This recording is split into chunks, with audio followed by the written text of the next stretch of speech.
Some games are never finished. An abandoned mansion, a missing family, and a child's doll that stares into the darkness.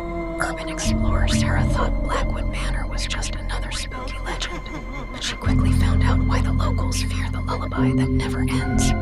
Every family in this forgotten town whispers about the Blackwood family, who vanished without a trace one cold winter night.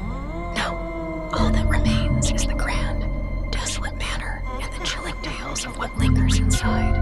In this narrated story, we follow Sarah's terrifying journey through cobweb-shrouded halls, a stopped clock, and the abandoned nursery where a simple doll with an missing eye becomes the key to a terrifying secret. This is not a ghost story. It's a story about something much worse. Turn off the lights, put on your headphones, and prepare to be unsettled. If you dare to listen until the end, hit the like button and subscribe for more creepy horror stories. The old house stood silhouetted against a bruised twilight sky, its windows like vacant eyes staring out at the world. Locals whispered tales of the Blackwood family, who vanished one bitter winter night, leaving behind a silence colder than the grave. Sarah, a fledgling urban explorer with a penchant for the macabre, decided the Blackwood Manor would be her next conquest. Armed with a flashlight and a camcorder, she pushed open the rusted gate, its shriek echoing through the barren trees. The air grew heavy, thick with the scent of dust and decay. Inside, shadows danced like specters in the beam of her flashlight. Cobwebs draped every surface, shimmering like forgotten shrouds. The grandfather clock in the foyer had stopped at precisely midnight, its pendulum frozen in time. Sarah ventured deeper, each creaking floorboard a scream in the stillness. She found herself in what must have been the nursery. A rocking horse stood motionless, its painted eyes chipped and lifeless. A child's doll lay discarded in a corner, its porcelain face cracked, one bone eye missing, staring up at her with an unnerving blankness. Suddenly, a faint melody drifted from upstairs. A lullaby, soft and mournful, as if sung by a voice long lost to time. Sarah's heart hammered against her ribs, a frantic drum in the oppressive silence. She tried to tell herself it was just the wind, a trick of the old house, but the sound was too distinct, too human. Compelled by a morbid curiosity she couldn't suppress, she ascended the grand winding staircase. Each step groaned beneath her weight, a prelude to something unsettling. The lullaby grew clearer, leading her to a closed door at the end of the hall. It was slightly ajar, a sliver of darkness beckoning her closer. Pushing the door open, she peered into a room bathed in an unnatural gloom. Despite the setting sun, there, rocking gently in a dilapidated chair, was a figure, small, hunched, and shrouded in shadows.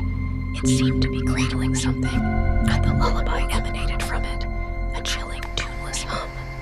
Sarah raised her camcorder, unbending, trying to capture the eerie scene. As Sarah focused her camcorder, the figure in the rocking chair slowly, almost imperceptibly, ceased its gentle sway. The lullaby faded into a profound silence, broken only by Sarah's ragged breathing. Then, a single skeletal hand, impossibly long and pale, reached out from the depths of the shadows, placing something small and round on the floor beside the rocking chair. It was the missing button eye from the doll downstairs. A choked gasp escaped Sarah's lips. The air in the room grew icy, causing goosebumps to erupt on her arms.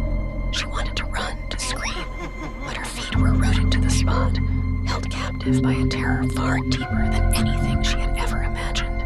The figure in the chair remained motionless, a silhouette against the fading light from the window. But Sarah felt an unseen gaze upon her, cold and ancient, then a whisper, dry as autumn leaves, slithered through the silence, seeming to come from all corners of the room at once.